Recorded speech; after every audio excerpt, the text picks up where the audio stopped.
கூலி படத்தில் அமீர் கான் நடிக்கிறதா அவருடைய கேரக்டர் போஸ்டர் விட்டு சன் பிக்சர்ஸ் அனௌன்ஸ் பண்ணியிருக்காங்க. அமீர் கானுடைய கேரக்டர் நேம் டாகா. லுக் பார்க்க நல்லா இருக்கு. கூலி படத்தில் ஒரு கேமியோ ரோலில் தான் அமீர் கான் நடிக்கிறதா நியூஸ் வந்தது.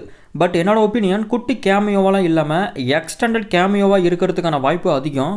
தமிழ் சினிமாவில் அமீர் கான் அறிமுகமாகிற முதல் படம் கூலி. இந்தியன் சினிமாவோட மாடர்ன் ஹிஸ்ட்ரி பாக்ஸ் ஆஃபீஸில் பெரிய சம்பவம் பண்ணவர் தாங்க அமீர் கான். பல படங்களில் வெவ்வேறு லாங்குவேஜிலிருந்து ஹீரோக்களை கேஸ்டிங் பண்ணியிருக்காங்க. ஆனால் அவங்களுக்கான ரோல் படத்தில் பெருசாக இருக்காததால் அந்த லாங்குவேஜில் படம் ஆஸ் யூஸ்வலான பர்ஃபார்மன்ஸை தாங்க பண்ணோம். கூலி படத்துலையும் வெவ்வேறு லாங்குவேஜிலிருந்து பெரிய பெரிய ஸ்டார்ஸ்லாம் கொண்டு வந்திருக்காங்க. பட் மற்ற படங்கள் மாதிரி இல்லாமல் அதர் லாங்குவேஜ் ஹீரோக்களுக்கும் நல்ல ரோல் இருக்கும்னு நான் நம்புகிறேன். ஒன்றுமில்லை, விக்ரமில் ரோலக்ஸ்னு ஒரு கேரக்டர் கேமியோ அந்த படத்துடைய மொத்த கலரையுமே மாற்றிருச்சு. ஸோ மற்ற டேரக்டர்ஸ் மாதிரி இல்லாமல் அந்த கேமியோ கேரக்டர் ரோலை பிரமாதமாக ஹேண்டில் பண்ணி லோகேஷ் ப்ரூஃப் பண்ணதால தான் இவருடைய படங்களில் நாகார்ஜுனா, அமீர் கான் மாதிரியான லெஜெண்டரி ஆக்டர்ஸ்லாம் எக்ஸ்டெண்டட் கேமியோவாக வர ஒத்துக்கிறாங்க.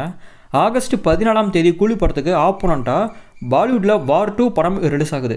இதனால் நார்த் இந்தியாலையும் ஓவர்சீஸ்லையும் கூலி படத்துக்கு எந்த அளவுக்கு ஸ்க்ரீன் கவுண்ட் கிடைக்கும்னு ஒரு சந்தேகம் இருந்தது. பட் அமீர் கான் கேமியோ உறுதியானதால் ஸ்க்ரீன் கவுண்ட்லாம் குட் நம்பரில் இன்க்ரீஸ் ஆக வாய்ப்பு இருக்குது. அமீர் கானுடைய கேரக்டருக்கு படத்தில் எந்த அளவுக்கு ஸ்கோப் இருக்குங்கிறத டிபெண்ட் பண்ணி தான் நார்த் இந்தியாவில் கூலி படத்துடைய பாக்ஸ் ஆஃபீஸ் பர்ஃபார்மன்ஸே இருக்குது.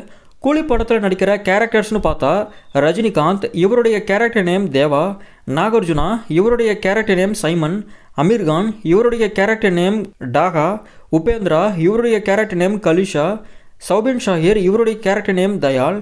சத்யராஜ், இவருடைய கேரக்டர் நேம் ராஜசேகர். ஸ்ருதிஹாசன், இவங்களுடைய கேரக்டர் நேம் பிரீத்தி.